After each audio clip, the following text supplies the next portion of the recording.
नमस्ते दोस्तों। आज की इस बेहद विजुअल और शानदार एक्सप्लेनर प्रस्तुति में स्वागत है। जरा सोचिए, एक जीव, चाहे वो गमले में लगा एक छोटा सा पौधा हो या फिर हम इंसान, अपने आसपास की दुनिया को आखिर कैसे समझता है और उससे भी बड़ी बात, उस पर तुरंत कैसे रिएक्ट करता है। आज हम इसी रहस्य से पर्दा उठाने वाले हैं और बायोलॉजी के इस मास्टरपीस को एकदम करीब से देखने वाले हैं। तो चलिए शुरू करते हैं। आज के इस सफर का रोड मैप कुछ इस तरह होगा। सबसे पहले हम देखेंगे पर्यावरण के प्रति प्रतिक्रिया, फिर चलेंगे तंत्रिका तंत्र के नेटवर्क की ओर। इसके बाद मानव मस्तिष्क के अंदर झांकेंगे, फिर प्रतिवर्ती क्रियाओं यानी रिफ्लेक्स एक्शन को समझेंगे, पौधों में नियंत्रण और समन्वय देखेंगे, और अंत में बात करेंगे अंतःस्रावी रासायनिक संदेशवाहकों की। तो चलिए अपने पहले पड़ाव से शुरू करते हैं, जो है पर्यावरण के प्रति प्रतिक्रिया।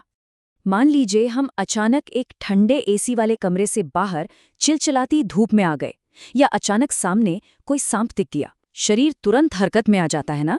पर्यावरण में होने वाले इन बाहरी बदलावों को, जैसे प्रकाश, ऊष्मा, ठंड या कोई तेज आवाज, बायोलॉजी में उद्दीपन या स्टिमुलाई कहा जाता है। अब जिंदा रहने के लिए पौधों और जानवरों दोनों को अपने आसपास हो रहे इन बदलावों को लगातार मॉनिटर करना पड़ता है। इसके लिए वो ग्राही यानी रिसेप्टर्स का इस्तेमाल करते हैं। हमारी आंखें, हमारे कान और हमारे त्वचा, ये सब यही तो कर रहे हैं। अब बढ़ते हैं हमारे दूसरे हिस्से की तरफ, तंत्रिका तंत्र यानी नर्वस सिस्टम का नेटवर्क। हमारे शरीर में ये पूरा सिस्टम एक हाई स्पीड इलेक्ट्रिकल ग्रिड की तरह बिछा हुआ है, और इस ग्रिड का जो सबसे मेन हीरो है वो है न्यूरॉन। इसके 3 मुख्य भाग होते हैं। पहला है कोशिकाकार या सेल बॉडी, जो एक तारे जैसा सेंट्रल प्रोसेसिंग यूनिट है, जिसके बिल्कुल बीच में एक केंद्रक होता है। दूसरा है द्रुमिका यानी डेंड्राइट्स, जो पतले एंटेना की तरह काम करते हैं और आसपास से जानकारी लपक लेते हैं। और तीसरा है तंत्रकाक्ष या एक्सॉन, जो एक लंबी पूंछ की तरह इस इलेक्ट्रिक सिग्नल को अगली कोशिका तक ले जाता है। इस चित्र को जरा ध्यान से देखिए। ऊपर की तरफ मौजूद ये जो धागे जैसी ध्रुमिकाएं हैं, यही हमारे सिग्नल रिसीवर हैं।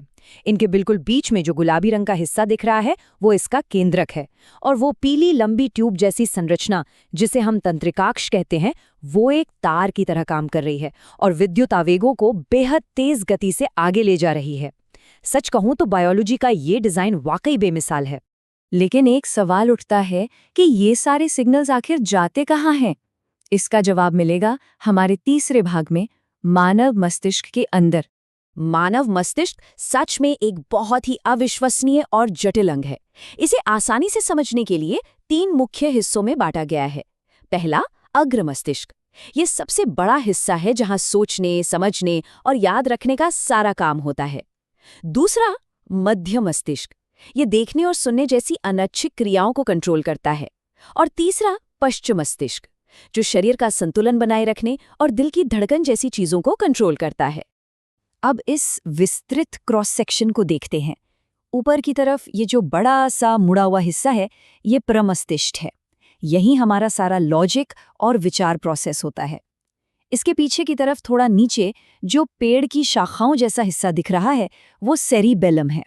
इसी की बदौलत हम दौड़ते या चलते समय गिरते नहीं हैं। और बिल्कुल नीचे की तरफ ये मेडुला है, जो हमारे मस्तिष्क को सीधे रीढ़ की हड्डी यानी मेरुरज्जु से जोड़ देता है। मस्तिष्क तो बॉस है, लेकिन एक और त्वरित सुरक्षा प्रणाली भी है हमारे पास। आइए देखते हैं भाग 4, प्रतिवर्ती क्रियाएं और नियंत्रण। ये प्रतिवर्ती क्रिया यानी रिफ्लेक्स एक्शन एक सुपरफास्ट और एकदम अचानक होने वाला रिस्पॉन्स है। मान लीजिए गलती से हमारा हाथ किसी गर्म तवे या कांटे पर लग गया। ऐसी इमरजेंसी में सिग्नल के मस्तिष्क तक जाने और वापस आने में बहुत समय लग जाएगा।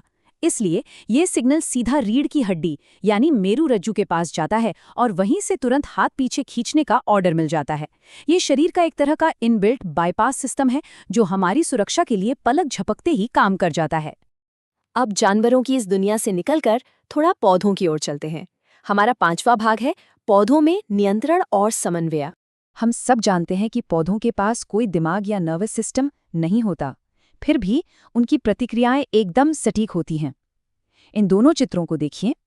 बाएं तरफ वाले प्रकाशानुवर्तन में पौधा कितनी समझदारी से खिड़की से आ रही रोशनी की तरफ अपने तने को मोड़ रहा है, और दाईं ओर गुरुत्वानुवर्तन में गमला गिरा होने के बावजूद जड़ों का विकास गुरुत्वाकर्षण के कारण नीचे जमीन की ओर ही हो रहा है और तना ऊपर की ओर बढ़ रहा है। मतलब बिना दिमाग के भी पौधे अपनी दिशाओं को लेकर बेहद संवेदनशील होते हैं। अब आते हैं अपने आखिरी और बेहद महत्वपूर्ण तंत्र पर, अंतःस्रावी रासायनिक संदेशवाहक। पौधों में काम करने वाले इन रासायनिक संदेशवाहकों को फाइटोहॉर्मोन कहा जाता है। इस टेबल में दिए गए 5 मुख्य हार्मोनों को देखिए। इनमें से ऑक्सिन और जिबरेलिन ये दोनों पौधों के विकास और उनकी लंबाई को बढ़ाने का काम करते हैं। साइटोकाइनिन का काम है तेजी से कोशिका विभाजन करना।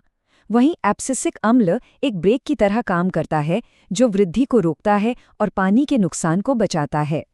और अंत में है इथाइलिन।